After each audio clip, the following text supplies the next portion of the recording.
اللہ تعالیٰ نے انسان کی تخلیق کی حقیقت بیان کرتے ہوئے فرمایا لقد خلقنا الانسان فی کبد، بلا شبہ یقیناً ہم نے انسان کو بڑی مشقت میں پیدا کیا ہے، اور اس مشقت سے مراد وہ سختیاں اور مشقتیں ہیں جو انسان اس دنیا میں برداشت کرتا ہے، اور وہ مشقتیں بھی جو برزخ میں ہوگی، قبر میں ہوگی، اور وہ جو قیامت کے دن اس کو برداشت کرنا ہوگی۔ یعنی انسان کی زندگی کا سفر مشقتوں کا سفر ہے، اور اس ریالٹی کو ایکسپٹ کر لینا چاہیے۔ ہاں، اگر کوئی اللہ تعالیٰ کی اطاعت اور فرما برداری میں یہ زندگی بسر کرتا ہے اور ان تکلیفوں پر ناراض نہیں ہوتا، ان آزمائشوں میں کامیاب ہو جاتا ہے، تو انشاءاللہ موت کے ساتھ ہی اس کی راحتوں بھری زندگی شروع ہو جائے گی، اور آئندہ کے لیے اس کی مشقتیں ختم ہو جائیں گی۔ مشقتوں سے پاک، مصیبتوں اور تکلیفوں اور آزمائشوں سے پاک جگہ تو صرف جنت ہی ہے، اور دنیا جنت ہو نہیں سکتی، چاہے انسان اس کو جتنا بھی جنت بنانے کی کوشش میں لگا رہے۔ تو اس دنیا میں رہتے ہوئے اس حقیقت کو جان لینا چاہیے کہ یہاں امتحان ہوں گے، تکلیفیں ہوں گی، آزمائشیں ہوں گی، غم ہوں گے۔ ضرورت اس بات کی ہے کہ ہمیں طریقہ آتا ہو کہ ان غموں، مشکلات، تکلیفوں سے نبٹنا کیسے ہے، یعنی اس کے لیے اپنے آپ کو تیار کرنا ہے، ورنہ لقد خلقنا الانسان فی کبد۔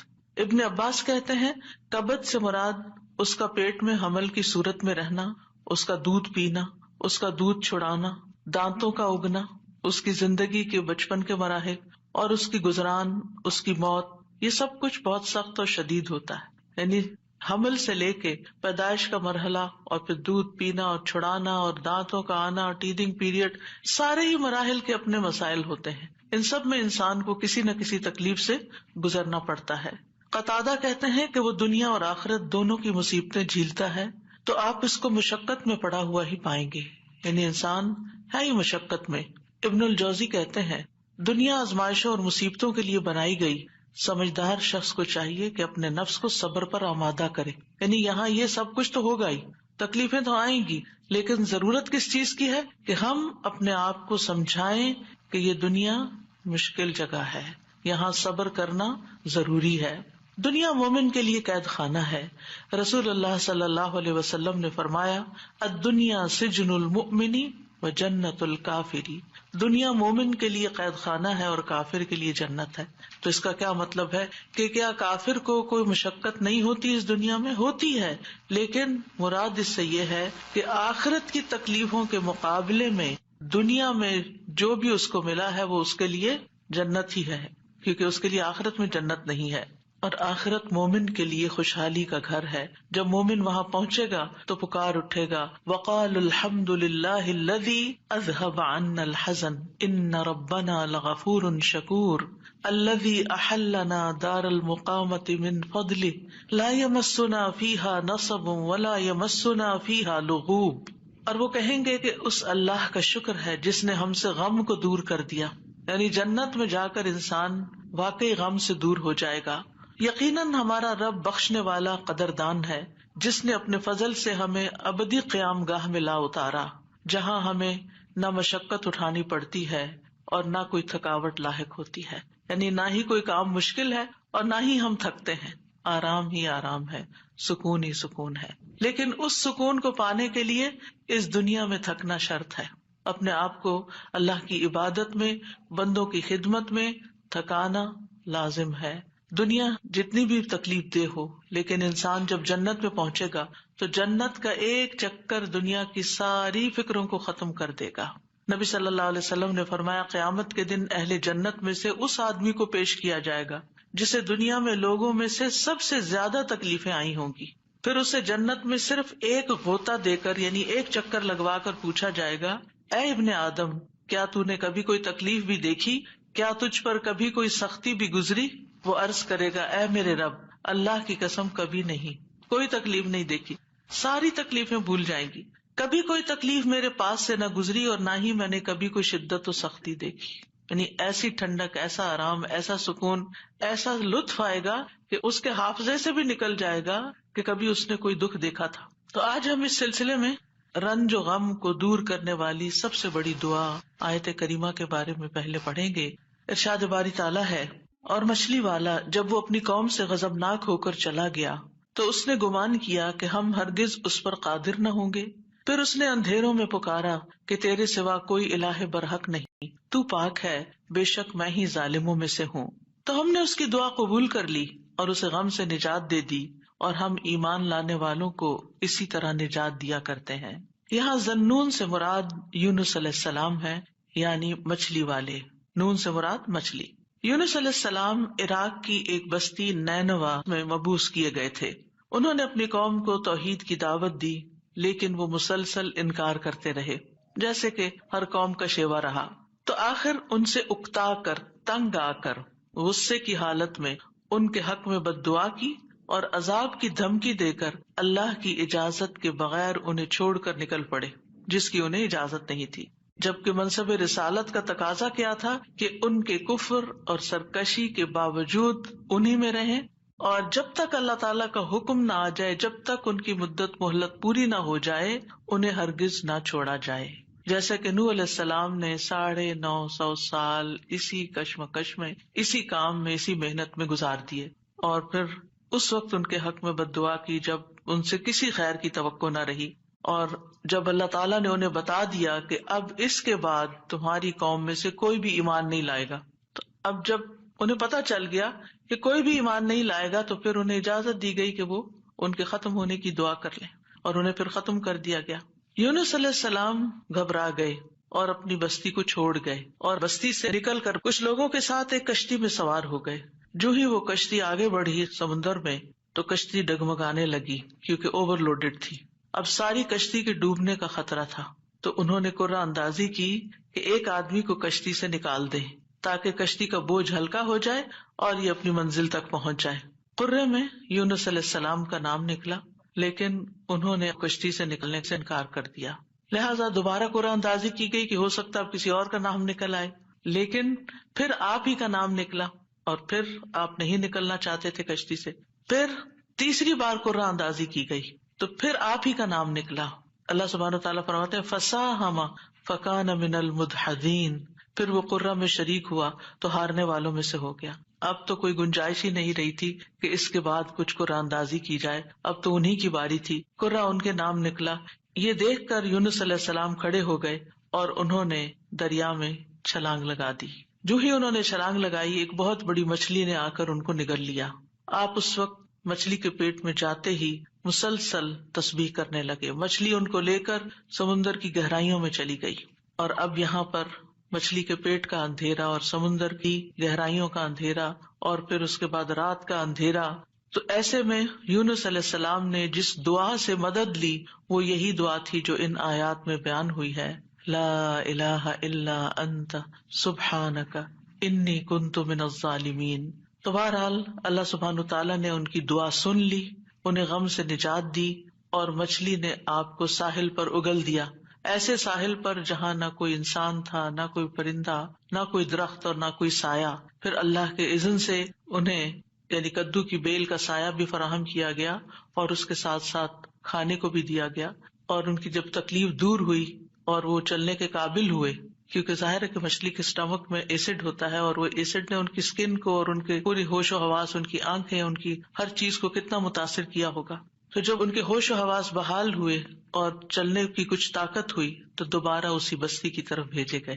اب آپ دیکھیے کہ بستی والے دیکھ کر حیران ہو گئے ہوں گے کہ یہ شخص جو ہمیں چھوڑ کر چلا گیا تھا یہ کیسے واپس آ گیا، اور ہو سکتا ہے کہ ان کے جانے کے بعد انہوں نے تلاش بھی کیا اور وہ کہیں ملے بھی نہ ہوں. اور پھر آپ دیکھیے کہ کس طرح بستی والوں کو یہ ریئلائز ہوا کہ انہوں نے غلط کیا ہے اپنے پیغمبر کے ساتھ، تو وہ ایمان لائے. بہرحال پھر ایک مدت تک یہ بستی جو ہے ایمان لا کر دنیا میں جیتی رہی. دوسری طرف یونس علیہ السلام کو اللہ سبحانہ وتعالیٰ نے غم سے نجات دی، اور اس طرح ان کی نجات کے بعد ان کو اللہ تعالیٰ نے چن لیا. اسی طرح اللہ سبحانہ وتعالیٰ اس بستی کے بارے میں فرماتے ہیں فَلَوْلَا كَانَتْ قَرْيَةٌ آمَنَتْ فَنَفَعَهَا إِيمَانُهَا إِلَّا قَوْمَ يُونُسَ لَمَّا آمَنُوا كَشَفْنَا عَنْهُمْ عَذَابَ الْخِزْيِ فِي الْحَيَاةِ الدُّنْيَا وَمَتَّعْنَاهُمْ إِلَىٰ حِينٍ. سو کوئی ایسی بستی کیوں نہ ہوئی جو ایمان لائی ہو، پھر اس کے ایمان نے اسے نفع دیا ہو یونس کی قوم کے سوا، جب وہ ایمان لے آئے تو ہم نے ان کی ذلت کا عذاب دنیا کی زندگی میں ان سے ہٹا دیا اور انہیں ایک وقت تک سامان دیا. کہا جاتا ہے کہ یونس علیہ السلام جب قوم کو چھوڑ کر گئے تھے اور ان لوگوں کو یہ بات سمجھ آ گئی کہ وہ نبی تھے اور وہ جھوٹ نہیں بولتے، تو وہ سب کے سب اپنے بچوں، چوپایوں، مویشیوں سب کو لے کر صحرا کی طرف نکل گئے اور ماں کو بچوں سے الگ کر دیا اور اللہ سبحانہ وتعالیٰ کے حضور میں رو رو کر دعائیں کی، حتیٰ کہ ان کے اونٹ بلبلانے لگے اور بچے بھی رونے لگے اور گایوں کے بچے ڈکرانے لگے اور بھیڑ بکریاں اور سارے جانور بولنے لگے. یعنی ایک سما ہوگا اس توبہ استغفار کا کہ کس طرح انہوں نے فریادیں کی. تو آپ دیکھیے ادھر ان کا پیغمبر فریادیں کر رہا ہے اور ادھر ان کی قوم فریادیں کر رہی ہے اپنے سارے مال و متاع کے سمیت. تو اللہ سبحانہ وتعالیٰ نے کس طرح ان کی فریادیں سن لی. تو اس سے کیا پتا چلتا ہے کہ دعا مانگنے کا بھی ایک سلیقہ ہوتا ہے. بے روح دعائیں، بس صرف الفاظ کا دہرا دینا، کبھی چپ کر کے دل میں دہرا لینا، کبھی زبان سے لفظ نکالے بغیر صرف منہ سے بول دینا، یہ کافی نہیں ہوتا، بلکہ اس کے لیے بہت ضروری ہوتا ہے کہ انسان اپنی آہ و زاری ظاہر کرے، اللہ سبحانہ تعالیٰ کے آگے اپنی بے قراری کو بیان کرے اور اپنی کیفیت اور اپنے غم اور اپنے دکھ کی داستان سنائے اور محنت کرے دعا میں. ہم دعا میں محنت نہیں کرتے، ہم ایک آدھ دفعہ بس کر لیتے ہیں، کبھی تھوڑا بہت آنسو بھی آ گئے، تھوڑا بہت رو پڑے اور بات ختم ہو گئی اور پھر کہا ہم نے تو بڑی دعا کر لی، ہماری تو سنی نہیں جاتی. یونس علیہ السلام نے یہ آیت کریمہ کیسے پڑھا تھا اور ہماری قوم میں کیسے رواج ہے آیت کریمہ پڑھنے کا. یعنی باتیں بھی چل رہی ہوتی ہیں اور گٹنیاں پھینکی جا رہی ہوتی ہیں اور 1.25 لاکھ پورا کرنا ہوتا ہے اور کوئی صحیح پڑھ بھی رہا ہوتا ہے اور کوئی اس کے پروننسیشن بھی نہیں جانتا اور کچھ سے کچھ اس کو پڑھ رہا ہوتا ہے، اور پھر یہ کہ توقع رکھتے ہیں کہ اب ہم نے 1.25 لاکھ پڑھ کے دے دیا ہے تو ہماری مشکل ضرور آسان ہو جائے. حالانکہ بات 1.25 لاکھ کی نہیں، اور قرائن سے کہیں یہ پتہ نہیں چلتا کہ یونس علیہ السلام نے 1.25 لاکھ پورا کیا تھا اور جب وہ اس سے نکلے تھے. ہو سکتا انہوں نے چند ہی بار پکارا، لیکن پوری تکلیف میں جب کراہتے ہوئے روتے ہوئے پکارا تو اللہ سبحانہ تعالیٰ نے اس دعا کو سن لیا. تو ہم سب کو بھی چاہیے کہ اپنی دعاؤں کے اندر رقت پیدا کریں، خشوع پیدا کریں، عاجزی سے دعا مانگیں، رو کے دعا مانگیں. جو بھی مشکلات اٹکی ہوئی ہیں، جو بھی مسائل ہمارے ارد گرد ہم پہ چھائے ہوئے ہیں، جن چیزوں کی طرف سے بھی ہم پریشان ہیں، جو بھی غم، ہم، حزن اور مستقبل کے فکر اور پریشانیاں، جو چیزیں بھی ہماری زندگی میں عام ہو رہی ہیں، ان سب کو دور کرنے کے لیے ہم اللہ کو پکاریں اور خوب پکاریں. تو اللہ سبحانہ تعالیٰ نے یہاں ان کا نام نہیں لیا ان آیات میں، بلکہ ذنون کہا، مچھلی والا، کیونکہ نون مچھلی کو کہتے ہیں اور مچھلی نے انہیں نگل لیا تھا. وَذَنُّونِ إِذْ ذَهَبَ مُغَاضِبًا، یعنی غصے میں گئے تھے، ناراض ہو کے گئے تھے قوم سے. فَظَنَّ أَن لَّن نَّقْدِرَ عَلَيْهِ، انہوں نے یہ ہرگز نہیں سمجھا کہ اللہ تعالیٰ ان پر قابو نہ پا سکے گا.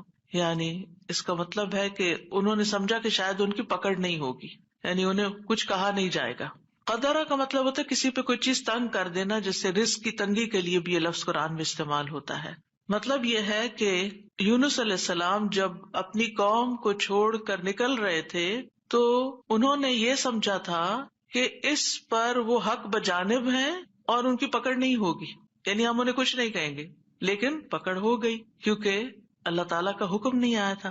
اچھا، بعض اوقات ہم بھی کچھ اپنی زندگی میں ایسے کام شروع کر دیتے ہیں یا ایسے ڈیسیژن لے لیتے ہیں اور ساتھ ہی اس خوش فہمی میں مبتلا ہو جاتے ہیں، یہ تو معمولی سی بات ہے، اس پہ اللہ تعالیٰ کیا پکڑے گا، اس پہ نہیں پکڑ ہوتی.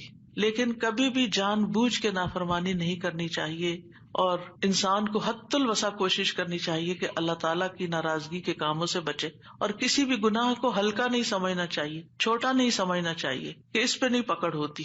لیکن پکڑ ہو گئی.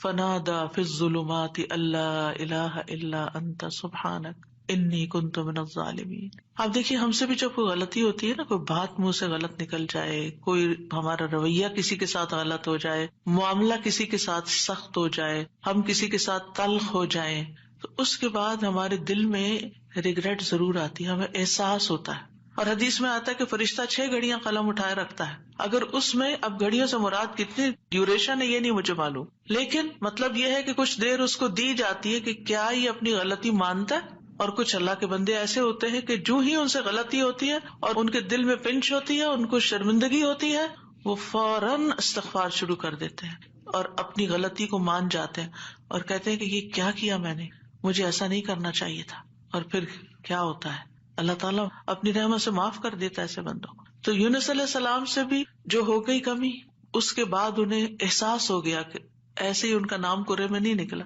اسی طرح ہم پر جب کوئی مشکل آتی ہے تو بعض اوقات انسان سوچتا ہے کہ یہ مشکل ایک دفعہ آئی ہے پھر آ گئی ہے یہ کیا ہو رہا ہے میرے ساتھ, یہ کیوں آ رہی ہے, ضرور میں نے کوئی ایسی غلطی کی ہے. پھر انسان استغفار شروع کر دیتا ہے اور آیت کریمہ کا ورد شروع کر دیتا ہے کہ کوئی مصیبت اللہ کے اذن کے بغیر نہیں آتی. یہ اگر مشکل آئی ہے, مصیبت آئی ہے تو ضرور اس کے پیچھے کوئی وجہ ہے. تو آپ دعا کر سکتے ہیں کہ یا اللہ مجھے میری غلطی دکھا دے, مجھے میرا جو بھی گناہ ہے مجھے اس کی یاد آ جائے, مجھے اس کی سمجھ آ جائے, میں اس کو چھوڑ دوں تو اس کو معاف کر دے. تو استغفار کی کثرت جو ہوتی ہے وہ انسان کو مشکلات سے نجات دیتی ہے. فنادیٰ فی الظلمات, تو انہوں نے اندھیروں میں پکارا. کون سے اندھیرے؟ رات کا اندھیرا, سمندر کا اندھیرا, مچھلی کے پیٹ کا اندھیرا اور غموں کا اندھیرا کہ میں کہاں پھنس گیا ہوں, وہاں سے نکلنے کا کوئی راستہ ہی نہیں. اب دیکھیے کہ اگر کوئی ڈور بند ہوتا ہے تو انسان ڈور بچ جاتا ہے, کوئی آ کے کھول دیتا ہے, دروازہ توڑ دیتا ہے, انسان کچھ نہ کچھ حل نکل آتا ہے. گھر کے اندر اگر انسان کہیں ٹریپ ہو گیا, ٹریفک میں ٹریپ ہو گیا, کہیں اور ٹریپ ہو گیا, کوئی نہ کوئی آ کے آگے بڑھ کے کوئی مدد کر سکتا. لیکن مچھلی کے پیٹ کے اندر ٹریپ ہو جانا, نو وے آؤٹ. اور آپ کو پتا مچھلی کا پیٹ ہوتا بڑا ہے, جیسے ویل مچھلی ہے نا, تو اس کا جو ماؤتھ ہوتا ہے وہ بہت بڑا نہیں ہوتا. کرل کھاتی ہے نا, کرل بہت چھوٹی چھوٹی چیز ہوتی ہے, اور کئی ٹن کرل کھا جاتی ہے, لیکن یہ ہے کہ چھوٹی چیز اندر لے جا سکتی. اب یہ تو اللہ کے اذن سے اس کا منہ کھل گیا ہوگا اور وہ اندر چلے گئے, اور یہ بھی نہیں ہمیں پتا کہ وہ ویل تھی یا کوئی اور, کیونکہ سمندر کی اکثر مخلوق تو ہمارے علم میں ہی نہیں ہے, یہ تو انسانوں کے اندازے ہیں. تو بہرحال ان کے دل پہ جو غم تھا اور جو تکلیف تھی اس میں انہوں نے پکارا اور سب سے پہلے توحید کا اقرار کیا, لا الہ الا انت, کہ اس وقت مجھے پکا یقین ہے اور مجھے اس پر پورا اعتماد ہے کہ اس مشکل سے صرف تو نکال سکتا ہے, کوئی بھی نہیں. میری فریاد سننے والا کوئی نہیں, میری مدد کرنے والا کوئی نہیں, میرے کام آنے والا کوئی نہیں. تو آپ دیکھیے مشکلات کے حل کے لیے سب سے پہلی چیز توحید کا اقرار کرنا چاہیے. افسوس یہ کہ ہمارے ہی لوگ توحید کے اقرار کی بجائے مشکلات میں غیر اللہ کو پکارنے لگتے ہیں, یا علی مدد, یا فلاں مدد, قبر والوں کو پکارنے لگتے ہیں. کس قدر افسوس کی بات ہے. یونس علیہ السلام اپنے رب کو پکار رہے ہیں اور کہہ رہے ہیں کہ تیرے سوا کوئی الہ نہیں, لا الہ الا انت. اور انسان کی ناسمجھی دیکھیے کہ وہ مشکل وقت میں غیر اللہ کو پکارے, اس کی مشکل کہاں سے آسان ہو سکتی ہے. اور پھر اس کے بعد الا انت سبحانک, تو پاک ہے, یعنی اللہ تعالیٰ کی ذات کو ہر نقص, ہر عیب, ہر آفت سے منزہ اور پاک قرار دیا. ہمارے ہاں کیا ہوتا ہے, جب کوئی تکلیف آتی ہے یا ہم لوگوں کو بلیم کرتے ہیں, ان کی وجہ سے ہوا, یہ فلاں نے نظر لگا دی ہے, یا پھر ہم اللہ تعالیٰ کو الزام دینے لگتے کہ اٹس ناٹ فیئر, میرے ساتھ اچھا نہیں ہوا. تو اب آپ دیکھیے جس بندے کی ڈائریکشن ہی صحیح نہیں, اس کی مشکلات کہاں سے حل ہوں گی. اگر آپ اپنے قصور کا ذمہ دار دوسرے کو ٹھہرا رہے ہیں, الزام تراشی کر رہے ہیں, دوسرے کی عیب جوئی کر رہے ہیں, دوسرے کی شکایتیں کیے چلے جا رہے ہیں, کیونکہ عام طور پر ہوتا کیا, جب انسان کو کوئی پرابلم آتی ہے, میاں بیوی مثلاً کوئی لڑائی ہوئی, تو اگر آپ عورت کا کیس سنیں تو سارا الزام میاں کو دے گی, میاں کا کیس سنیں تو سارا الزام بیوی کو دے گا. تو ایک دوسرے کو الزام دینے سے مسائل کبھی حل نہیں ہوتے. ہمیشہ دنیاوی معاملات میں بھی کوئی رکاوٹ آئے تو دیکھنا چاہیے کہ میں نے کون سا ڈیسیژن غلط لیا تھا, میری غلطی کہاں تھی. یونس علیہ السلام اللہ کے چنے ہوئے نبی تھے, ان کو سمجھ آ گیا کہ غلطی میں نے کی ہے اور اس کا اعتراف انہوں نے کیا. یاد رکھیے توبہ میں, استغفار میں سب سے پہلے اپنی غلطی کا اعتراف کرنا ہوتا ہے. اگر آپ بلیم گیم کھیلتے رہے, ایک دوسرے کے اوپر الزام تراشی کرتے رہے, ایک دوسرے پہ بال پھینکتے رہے, تو مسئلہ کبھی بھی حل نہیں ہو سکتا. مسئلے کو جاننا, مسئلے کو پہچاننا, مسئلے کا حل کرنا بہت ضروری ہوتا ہے. یہ ایسے ہی ہے کہ جیسے کوئی شخص بیمار ہو جائے اور ڈاکٹر اس کی اصل بیماری کو ڈائگنوز کرنے کی بجائے, سب خرابی پیٹ میں ہے اور وہ ٹریٹ کر رہا ہے لوکلی کسی جگہ کو, کہاں سے علاج ہوگا؟ اگر اصل کاز پتا چل جائے اور اس کاز کو ہٹا دیا جائے. مثلا آپ دیکھیں الرجی کے کیسز میں کیا ہوتا ہے, آپ جتنی چاہیں دوائیاں لگا لیں, جب تک آپ اس چیز کو اوائڈ نہیں کریں گے جس سے آپ الرجک ہیں, آپ کی بیماری دور ہو نہیں سکتی. اسی طرح اگر انسان کسی مصیبت میں پھنس گیا ہے اور اس کو ڈائگنوز نہیں کر پا رہا اور کرنا نہیں چاہتا, اور خاص طور پر جو چیز اس کے کنٹرول میں ہے اس کو ریموو نہیں کر رہا, تو مسئلہ حل نہیں ہو سکتا. تو اللہ سبحانہ تعالیٰ کے ہاں بھی دعا اور فریاد کا سلیقہ یہی ہے کہ انسان اپنے آپ کو قصوروار ٹھہرائے جہاں وہ قصوروار ہے, اور اگر قصوروار نہیں ہے، پکا یقین ہے، سراسر آپ پہ ظلم ہوا ہے، پھر اللہ کی رحمت کو پکارے، یا حی یا قیوم برحمتک استغیث. ورنہ اپنی غلطیاں، اور کون انسان یہ کہہ سکتا ہے کہ وہ پاک باز ہے، اس سے کوئی غلطی نہیں ہوتی، قصور اس کا نہیں، کچھ نہ کچھ. ٹھیک ہے ایک کا 10% اور ایک کا 90% قصور، لیکن کہیں نہ کہیں 10% تو ہوتا ہے نا، اس 10% کی ہی غلطی کی معافی مانگ لیں. تو اعتراف جو ہے، گناہوں کا اعتراف، وہ انسان کو دنیا کی مشکلات سے بھی اور آخرت کی مشکلات سے اور گناہوں سے نجات دلاتا ہے. اب جو ہی انہوں نے یہ بات کی، یعنی 3 چیزیں ہیں اس میں، ایک توحید کا اقرار ہے، ایک اللہ کی تسبیح ہے، اور ایک اپنی غلطی کا اقرار ہے. 2 چیزیں اللہ تعالیٰ کے حق میں اور ایک اپنے حق میں. نتیجہ کیا ہوا؟ فاستجبنا لہ، ہم نے دعا قبول کر لی. ایسے طریقے سے اس نے پکارا کہ دعا قبول ہو گئی. وَنَجَّيْنَاهُ مِنَ الْغَمِّ، ہم نے اس کو غم سے نجات دے دی.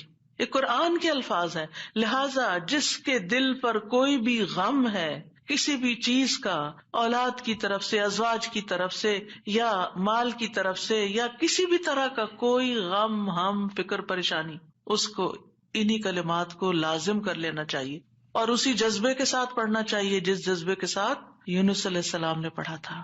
وَنَجَّيْنَاهُ مِنَ الْغَمِّ، اس وقت وہ غم میں گھرے ہوئے تھے تو اللہ نے ان کو نجات دے دی. وَكَذَلِكَ نُنْجِي الْمُؤْمِنِينَ، یہ صرف ان کے لیے نہیں تھا، ہم اسی طرح سارے مومنوں کو نجات دیتے ہیں. جو بھی یہ دعا پڑھے گا اس کو غم سے نجات مل جائے گی. تو گویا مومنوں کو اس بات کی ترغیب دی جا رہی ہے، اس بات کا سلیقہ سکھایا جا رہا ہے کہ غم اور دکھ اور تکلیف کے موقع پر انہیں کیا پڑھنا ہے، کیا کہنا ہے. اور جب انسان یہ دیکھتا ہے کہ سابقہ مومنین کو اس دعا کی وجہ سے تکلیف سے نجات ہوئی تو اس کا ایک یقین بڑھ جاتا ہے کہ اللہ تعالیٰ میری تکلیف بھی دور کر دے گا. اگر وہ رب یونس علیہ السلام کو مچھلی کے پیٹ سے نکال سکتا ہے تو میرا رب مجھے اس مشکل سے کیوں نہیں نکالے گا، کیوں نہیں نکال سکتا، وہ ضرور نکالے گا. تو اس سے خاص طور پر یہ بات پتہ چلتی ہے کہ تحلیل یعنی لا الہ الا اللہ اور تسبیح سبحان اللہ یا سبحانک، یہ ہر غم کو دور کرنے کے لیے مجرب نسخے ہیں. یہ 2 چیزیں کرب اور مصیبت سے نجات دلاتی ہیں. تو جو شخص بھی اللہ کی کتاب پر ایمان رکھتا ہے، قرآن مجید کو اللہ کا کلام سمجھتا ہے، اللہ کے وعدے پر بھروسہ کرتا ہے، اللہ کی اس بات کو سچا سمجھتا ہے، تو پھر وہ اسی طریقے پر اس دعا کے ساتھ اپنے رب کو پکارے تو اللہ تعالیٰ اس کی دعا قبول کرے گا اور اس کو غم سے نجات دے گا. اس دعا کی فضیلت کے بارے میں احادیث بھی آتی ہیں. نبی صلی اللہ علیہ وسلم نے فرمایا، ذُنُّون کی دعا جب وہ مچھلی کے پیٹ میں تھے، یعنی لا الہ الا انت سبحانک انی کنت من الظالمین، جب بھی کوئی مسلمان کسی معاملے میں ان الفاظ کے ساتھ اپنے رب سے دعا کرے، وہ دعا اس کے لیے ضرور قبول ہوگی. اللہ سبحانہ تعالیٰ کے بعد نبی صلی اللہ علیہ وسلم نے بھی اس بات کو کنفرم کیا ہے کہ یہ دعا مسائل کا حل ہے. بہت لمبے چوڑے وظیفے پڑھنے کی بھی ضرورت نہیں، لیکن پڑھے تو کوالٹی کے ساتھ، درد کے ساتھ، تڑپ کے ساتھ، تکرار کے ساتھ، اصرار کے ساتھ، افتقار کے ساتھ، اپنی محتاجی ظاہر کرتے ہوئے، اپنی غلطی کا اعتراف کرتے ہوئے.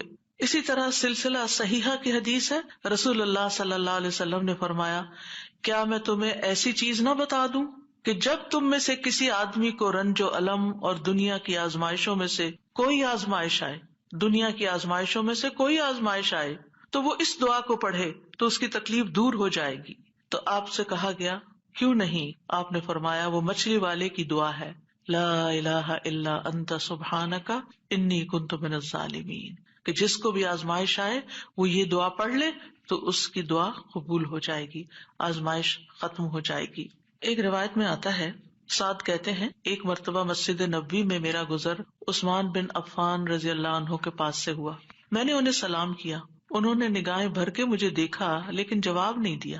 میں عمر بن خطاب رضی اللہ عنہ کے پاس آیا، ان سے 2 دفعہ سوال کیا کہ کیا اسلام میں کوئی نئی چیز پیدا ہو گئی ہے؟ انہوں نے کہا نہیں. کیوں، کیا ہوا؟ میں نے کہا میں ابھی مسجد میں عثمان رضی اللہ عنہ کے پاس سے گزرا تھا، میں نے انہیں سلام کیا، انہوں نے نگاہیں بھر کے مجھے دیکھا لیکن جواب نہیں دیا. عمر رضی اللہ عنہ نے پیغام بھیج کر حضرت عثمان کو بلا لیا اور فرمایا کہ اپنے بھائی کے سلام کا جواب دینے میں آپ کو کیا رکاوٹ پیش آئی، کس چیز نے آپ کو روکا؟ عثمان رضی اللہ عنہ نے کہا کہ میں نے تو ایسا نہیں کیا. سعد کہتے ہیں میں نے کہا بالکل ایسا ہی کیا ہے.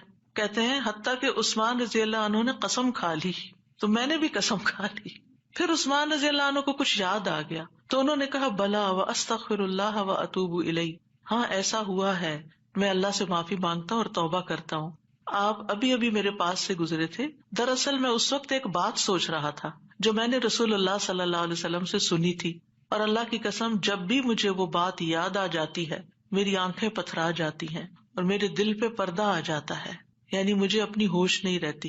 کہتے ہیں سعد نے کہا میں آپ کو اس کے بارے میں بتاتا ہوں. رسول اللہ صلی اللہ علیہ وسلم نے ایک مرتبہ کسی گفتگو کی ابتدا میں ایک دعا کا ذکر کیا تھا. تھوڑی دیر کے بعد ایک دیہاتی آیا، اس نے آپ کو مشغول کر لیا، یہاں تک کہ جب رسول اللہ صلی اللہ علیہ وسلم کھڑے ہوئے تو میں بھی آپ کے پیچھے پیچھے چلا گیا.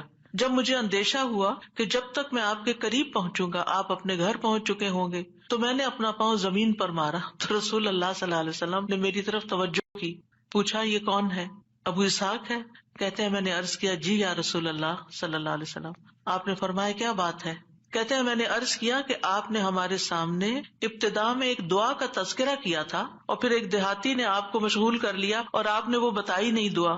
آپ نے فرمایا ہاں وہ یونس علیہ السلام کی دعا ہے جو انہوں نے مچھلی کے پیٹ میں مانگی تھی، یعنی لا الہ الا انت سبحانک انی کنت من الظالمین. کوئی بھی مسلمان جب بھی کسی معاملے میں ان الفاظ کے ساتھ دعا کرے گا تو دعا ضرور قبول ہوگی.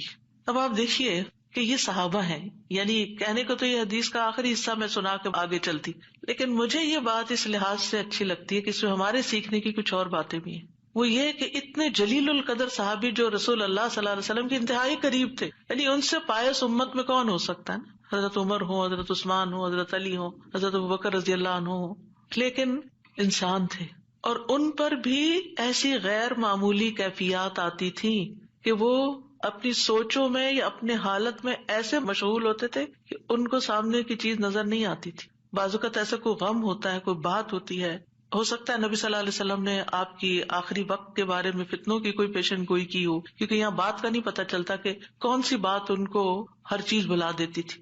دوسری بات یہ کہ بعض اوقات انسان کا حافظہ ایسے ساتھ چھوڑ جاتا ہے کہ وہ کہتا ہے کہ یہ کام ہوا ہی نہیں. نہ صرف یہ کہ وہ کہتا ہے نہیں، بلکہ اس کے بعد قسم بھی کھا لیتا ہے. اب دونوں صحابہ نے قسم کھا لی، بعد میں احساس ہوتا ہے اوہ ہاں اب یاد آیا. ہو سکتا ہے آپ کے ساتھ کبھی ایسا کوئی مرحلہ ہوا ہو اور اس کے بعد کس قدر شرمندگی ہوئی. پچھلے دنوں میرے ساتھ یہی ایک معاملہ ہوا. کسی نے مجھے کچھ امانت دی کسی کو دینے کے لیے اور میں جلدی میں تھی، جلدی سے رکھ کے ڈرار میں بھول گئی. اس کے بعد جس کی امانت تھی اس نے مجھ سے پوچھا تو میں نے کہا کہ بالکل نہیں، مجھے تو کچھ پتا نہیں، کچھ پتا نہیں. 2-3 دفعہ انہوں نے پوچھا، انہوں نے ہر دفعہ کہا مجھے کچھ پتا نہیں، ایسا کچھ بھی نہیں. لا حول ولا قوت الا باللہ. پھر جب اس شخص سے پوچھا گیا تو پھر دور جا کے مجھے یاد ہے ہاں وہ میں نکل رہی تھی اور جلدی میں ایسے ہوا تھا. اور میں سوچوں کہ یا اللہ ایسی پھر تکلیف ہوتی ہے نا اندر کہ اتنی دفعہ میں نے غلط بیانی کی. حافظے کی کمزوری ہے اس انسیڈنٹ کو بالکل بھول جانے کی وجہ سے. خاص طور پر اگر میں کلاس کے لیے نکل رہی ہوں اور مجھے کوئی کچھ بات کہے تو مجھے سمجھ نہیں آتی یہ کیا کہہ رہا ہے. یعنی آپ کی زندگی میں بھی کوئی ایسے اوقات ہوتے ہیں نا جب آپ کسی ضروری کام یا ضروری سوچ میں تو بچے آ کے کچھ کہتے ہیں وہ فلاں آیا ہے، فلاں کا فون ہے، اور آپ ایسے سنی انسنی کر دیتے ہیں جیسے آپ کو علم ہی نہ ہو. ہم سب انسان ہیں، ہم کمزور ہیں، ہم سے ایسی غلطیاں ہوتی ہیں، ہمیں ایسی غلطیوں کا احساس ہوتے ہی معافی مانگ لینی چاہیے. اور یہ جو ہم استغفار کرتے تو وہ کہتے کون سا گناہ کیے، کوئی گناہ تو ہے نہیں، کس بات کا استغفار، بے شمار گناہ ہیں ہمارے. اور ہم نے اپنا اعمال نامہ کوئی نہیں دیکھا اب تک کہ جس سے ہمیں یہ پتا چلے کہ وہ مٹ چکے ہیں کہ نہیں مٹ چکے، اور ہمیں اسٹل ابھی اور بھی معافی مانگنے کی ضرورت ہے. تو جب تک ہماری جان میں جان ہے ہم سے کچھ نہ کچھ غلطیاں، کمیاں، کوتاہیاں ہوتی رہیں گی، جانے انجانے. خلق الانسان ضعیفا، ہم کمزور پیدا کیے گئے، چاہے ہم نیکی کے، علم کے، اخلاق کے کسی بھی مرتبے پر ہوں، ہم کمزور ہیں، ہم میں کوئی بڑائی نہیں ہے اور ہم سب غلطیاں کرتے ہیں. تو ہونا کیا چاہیے، جو ہی یاد آئے غلطی تو غلطی کا اعتراف کر لینا چاہیے، معافی مانگ لینی چاہیے، بندوں سے بھی مانگ لینی چاہیے، اللہ سے بھی معافی مانگ لینی چاہیے، اور پھر اللہ تعالیٰ کی طرف رجوع کرنا چاہیے. تو اللہ سبحانہ تعالیٰ معاف کر دینے والا ہے اور وہی ایک اکیلا ہے جو مشکلات سے نکال سکتا ہے. یہ پکا یقین ہونا چاہیے، اور جتنا زیادہ یہ یقین ہوگا نا اتنا ہی زیادہ ہم اللہ کی طرف رجوع کریں گے، اتنا ہی زیادہ محبت کے ساتھ پھر اللہ ہی کو پکاریں گے کہ دروازہ یہی ہے جس کو کٹکھٹانا ہے، ہمیں ادھر سے ہی مسئلہ حل ہونا ہے اور کوئی رستہ نہیں ہے. جتنی توحید خالص ہوگی اتنی ہی دعا مؤثر ہوگی. اور یہ دعا جو ہے اس کو دعا الکرب بھی کہا جاتا ہے، تکلیف دور کرنے والی دعا. ہمارے ہاں اس کو آیت کریمہ کہا جاتا ہے، ورنہ ہر آیت کریمہ ہے. کریمہ کا مطلب معزز، اور اس کی کوئی گنتی مقرر نہیں ہے. لیکن اگر آپ تکرار سے پڑھیں، 100 دفعہ پڑھ لیں، 20 دفعہ پڑھ لیں، 50 دفعہ پڑھ لیں، ضرور پڑھ لیں، کو وہ منع بھی نہیں ہے. لیکن ایک مخصوص تعداد میں پڑھنے سے ہی مشکل کا حل ہونا، یہ یقین رکھنا یہ غلط ہے، ایسا نہیں ہونا چاہیے. تو اس دعا میں پھر دوہرا دیتی ہوں، کیونکہ اصل سبق یہ ہے جو آپ کو سیکھنا ہے. اور دعا تو آپ کو سب کو آتی، پہلے سے بھی پتا ہے، اور یہ حدیثیں بھی سنی ہوئی ہیں. جس چیز کو پلے باندھنا، جس چیز کو پکڑ کے رکھنا ہے، وہ کیا چیز ہے کہ جس سے یہ دعا اتنی افیکٹو ہے. تو اس میں 4 چیزیں ہیں. ایک ہے توحید، دوسرے ہے اللہ کو ہر عیب اور نقص سے پاک قرار دینا، تیسرے اپنے عبودیت کا اقرار کہ میں بندہ ہوں، غلطیوں والا ہوں، اور چوتھے اپنی غلطی اور کوتاہی کو مان جانا، اپنی غلطی کا اعتراف کرنا. جس بندے کے اندر یہ 4 چیزیں ہوں گی، جس دعا میں یہ 4 چیزیں آ جائیں گی، انشاءاللہ وہاں مسائل حل ہو جائیں گے.